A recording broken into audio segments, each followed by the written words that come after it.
যে আমির জামাত সহ যারা ফুল দিয়েছে এরা কোনো কবরে কোনো লাশের কাছে ফুল দেয়নি, এরা দিয়েছে একটা মিনার বানানো পাথরের কাছে। তো এটা কিছু কিয়াস আছে, এই যে আমরা শয়তানকে যে পাথর মারি, ওখানে কি শয়তান আছে? কি আছে? এটা পাথরের পিলার বানানো। তো ওইটাকে যদি শয়তান মনে করে মারা যায়, তো এই জায়গায় তো আমরা মানে ইবাদত মনে করে যাইনি কেউ। তো আজকে 21শে ফেব্রুয়ারি, আজকে এই দিনে সালাম, বরকত, রফিক, জাব্বার সহ দেশের দেশপ্রেমিক কিছু ভাইয়েরা তাদের বুকের তাজা রক্ত ঢেলে দেওয়ার কারণেই মূলত আজকে আমরা বাংলা ভাষায় কথা বলতে পারছি। কিন্তু সবচেয়ে দুঃখের বিষয় হচ্ছে আমাদের ভাষা দিবসটাকে আমরা পালন করি ইংরেজিতে, মানে 21শে ফেব্রুয়ারি হিসেবে। আসলে সেই দিনটা কিন্তু ছিল 8ই ফাল্গুন।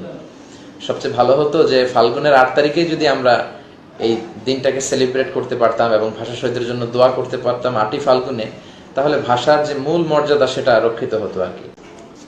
শহীদ মিনারে ফুল দেয়া যাবে কিনা?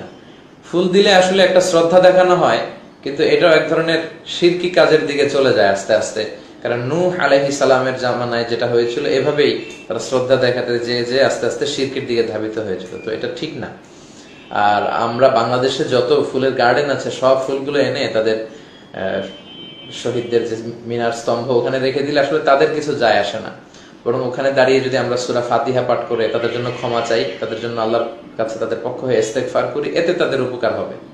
তো যেটাতে আসলে তাদের উপকার হয় সেটা না করে অন্যান্য গান বাজনা ফুল দিয়ে আসলে কোনো লাভ হবে না। আল্লাহ আমাদেরকে বোঝার তৌফিক দান করুন।